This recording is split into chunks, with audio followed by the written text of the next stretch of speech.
तफ्तीशी जराए ने दावा किया है कि कराची में एयरपोर्ट के बाहर गैर मुल्कियों के काफिले से खुदकुश हमलावर ने गाड़ी टकराई। कार में मुमकिना तौर पर बारूद था जिससे गाड़ी मुकम्मल तबाह हो गई। कार की number plate, engine, chassis number हासिल करने की कोशिश जारी है। धमाके में 3 गैर मुल्की जान से गए, 17 जख्मी हुए। जख्मियों में खातून, पुलिस और रेंजर्स एहलकार शामिल। एक जख्मी की हालत तशवीशनाक। कराची धमाके की तहकीकात जारी। बम डिस्पोजल स्क्वाड की टीमें जाए वक़ुआ पर एक बार फिर पहुंच गईं। फॉरेंसिक डिवीजन के एहलकार भी मौजूद, शवाहिद जमा किए जा रहे हैं। DIG ईस्ट अजफर महसर ने कहा कि फॉरेंसिक रिपोर्ट आने तक हतमी तौर पर कुछ भी कहना कबल वक्त होगा। क्राइम सीन पर कुछ समझ नहीं आ रहा। दहशतगर्दी और तखरीबकारी का अंसर नज़रअंदाज नहीं किया जा सकता।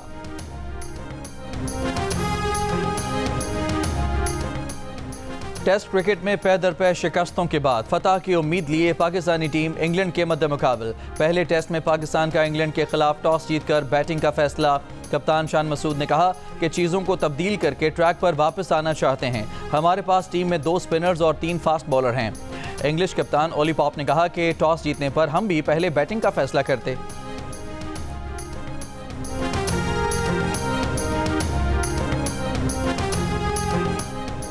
मियावाली में मकड़वाल के करीब CTD से फायरिंग के तबादले में 7 मुबैना दहशतगर्द हलाक। तर्जुमान CTD का कहना है कि फितना खवारिज के 8 दहशतगर्द फरार हो गए। दहशतगर्दों से असलहा और बारूदी मवाद बरामद। मुसर्रत जमशेद चीमा समेत 5 अक्टूबर को लाहौर हंगामों में गिरफ्तार तहरीक इंसाफ के 17 कारकुन मुकदमे से बरी। पुलिस ने डंडे बरामद करने तफ्तीश के लिए 10 दिन के जिस्मानी रिमांड की इस्तदा की थी। तहरीरी हुक्म में कहा गया है कि पुलिस के लगाए गए इल्जाम बज़ाहिर दुरुस्त नहीं। हिजबुल्लाह के इस्राएली साहिली शहर हैफा में रॉकेट हमले, 10 अफराद जख्मी। हिजबुल्लाह का कहना है कि हैफा और तब्रियाज में इस्राएली अड्डे को निशाना बनाया गया। लबनान पर इस्राएल के ताकतवर बमों से हमले जारी। बैरूत में मजीद खौफनाक धमाके, दर्जनों लबनानी शहीद और जख्मी। गजा पर इस्राएली जारहियत का 1 साल मुकम्मल। गजा और फ़लस्तीन के मामले पर ऐवान सदर में आज दोपहर 3 बजे APC होगी।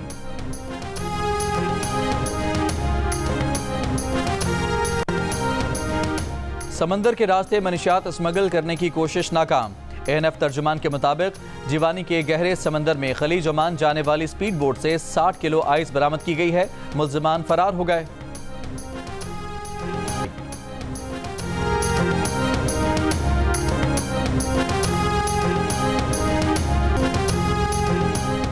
हुकूमत का नए पावर प्लांट लगाने का कोई मंसूबा नहीं। पावर डिवीजन इलामिये के मुताबिक 1200 मेगावाट के नए पावर प्लांट लगाने की खबरें बेबुनियाद और गुमराहकुन हैं। हुकूमत का मकसद गैर जरूरी सलाहियत बढ़ाना नहीं, कारकर्दगी बेहतर बनाना है। कैपेसिटी पेमेंट्स को एड्रेस करने के लिए जितने भी जनरेशन के प्लांट्स हैं, चाहे वो हुकूमत ओन करती है या प्राइवेट सेक्टर ओन करती है, उन सब के साथ हमने मुख्तलिफ तरीके से डील करके हम समझते हैं एक बेहतर रैशनल प्राइस के ऊपर हम आ सकते हैं। इसीलिए हमने तमाम प्राइवेट सेक्टर और पब्लिक सेक्टर की एंटिटीज़ के साथ एंगेज किया है। IPPs को जो ज़्यादा आप लोग बातचीत सुनते हैं वो इसका एक हिस्सा है। हम समझते हैं कि अगले चंद महीनों के अंदर हमारी कीमतों के अंदर कुछ बेहतरी आएगी और उसका ज़रूर असर लोगों तक पहुंचेगा। बिजली के लिए 35 रुपए के 1 यूनिट में 19 रुपए कैपेसिटी चार्जेस हैं, जो 50% से भी जायद है। वफाकी वजीर अवैस लगारी का जियो न्यूज़ की ट्रांसमिशन पाकिस्तान के लिए कर डालो, आखिरी मौका में गुफ्तगू। बताया कि पावर सेक्टर में कोई एक चीज़ नहीं कि वहाँ बेहतरी आने से बिजली की कीमत 10-15 रुपए कम हो जाए। जनरेशन, डिस्ट्रीब्यूशन, ट्रांसमिशन और दीगर उमूर में मुश्तरका बेहतरी लाने से ही फ़र्क पड़ेगा। सिर्फ IPP से दोबारा मुज़ाकरात करके काम नहीं चलेगा।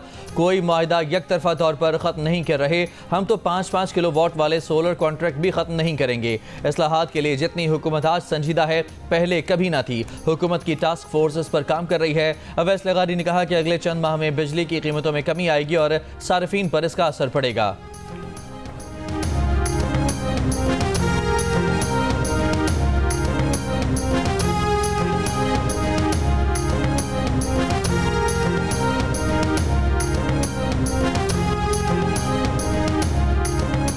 जो ये इशू सबसे बड़ा आ रहा है, ये कॉन्ट्रैक्ट्स जो हमने किए वो कॉन्ट्रैक्ट किस पे किए? हमने कहा कि तुम बिजली बनाओ या ना बनाओ, हम तुमको पैसे देंगे। ये 10,000 करोड़ रुपए हैं जिसकी बचत ये इस वक्त टास्क फोर्स ने, मैं इनको जो है वो सलाम पेश करता हूँ कि इस टास्क फोर्स ने वाकई मेहनत की है। और पहले 5 प्लांट जो बिजली बना ही नहीं रहे थे, ये 10,000 करोड़ रुपए हैं जो बिजली 5 प्लांटों से हम ले रहे हैं जो बिजली बना ही नहीं रहती है। तो शुरुआत है, ये 107 है।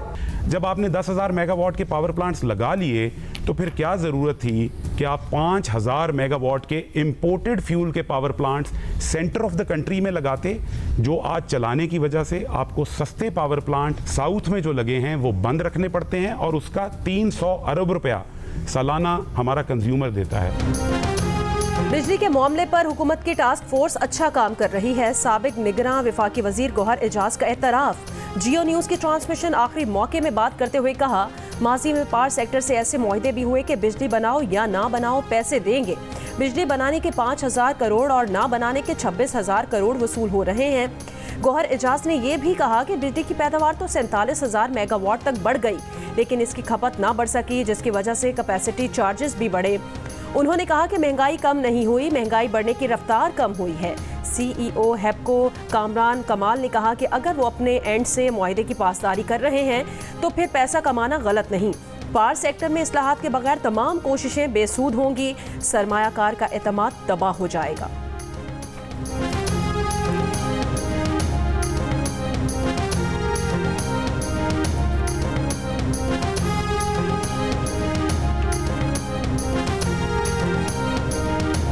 आई थिंक देखें, you have to honour contracts, because हमने contract enforcement is one of the biggest issues of this country. आप in the middle policy change करके कॉन्ट्रैक्ट्स को चेंज कर दें यूनिलैटरली, तो इन्वेस्टर का कॉन्फिडेंस तो बिल्कुल ही खत्म। लेकिन ये यूनिलैटरली तो नहीं हो रहा, जैसे कह रहे हैं कि गुड फेथ में जो है वो डिस्कशन हो रही है कि आप गुड फेथ में कम करें।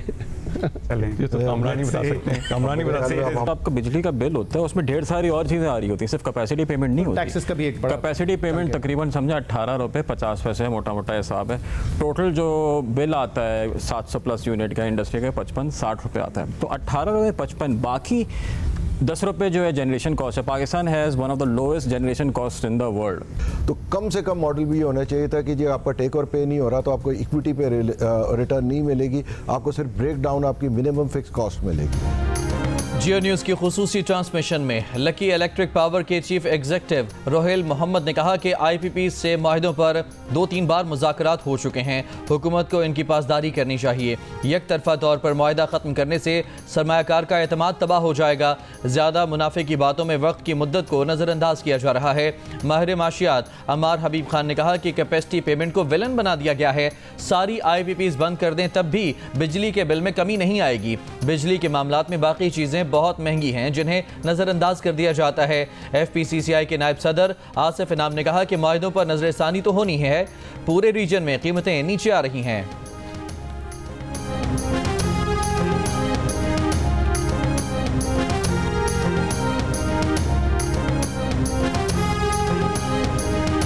चूनिया के इलाके इलाहाबाद मेन चौक के करीब 2 फार्मेसीज पर डकैती की अलग अलग वारदातें। पहली वारदात में 2 डाकू दुकान से रकम और 2 मोबाइल फोन लूट कर फरार। दूसरे वाक़े में दुकानदार की पिस्तौल निकालकर मज़ाहमत, वारदात नाकाम, मुल्ज़िमान फरार हो गए।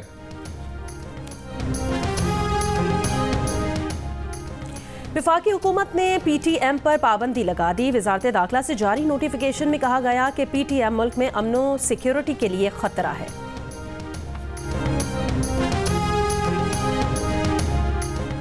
गवर्नर सिंध का वज़ीर आज़म को शरई कवानीन के निफाज के लिए ख़त लिखने का ऐलान। कहा पूरे मुल्क में या सिंध में इस्लामी कवानीन का निफाज किया जाए। गवर्नर सिंध ने तकरीब से खिताब में कहा कि हमें नबी अकरम सल्लल्लाहु अलैहि वसल्लम की सीरत का मुताला करना चाहिए। बैनुल अक़वामी इस्लामी स्कॉलर डॉक्टर जाकिर नाइक ने कहा कि किसी भी मुस्लिम को काफिर नहीं कह सकते, किसी भी मुल्क में मजहबी इबादत गाहों पर हमला नहीं कर सकते। इस्लामी ममालिक में गैर मुस्लिमों की इबादत गाहें महफूज तस्वुर की जाती हैं।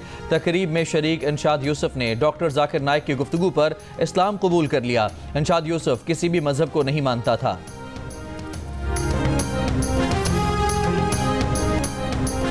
आर्ट्स काउंसिल ऑफ पाकिस्तान जंग और जियो के इश्तराक से जारी वर्ल्ड कल्चर फेस्टिवल में आज रात 8 बजे थिएटर प्ले सुसाइड इनकॉर्पोरेटेड पेश किया जाएगा। कॉमेडी थिएटर उर्दू जबान में पेश किया जाएगा।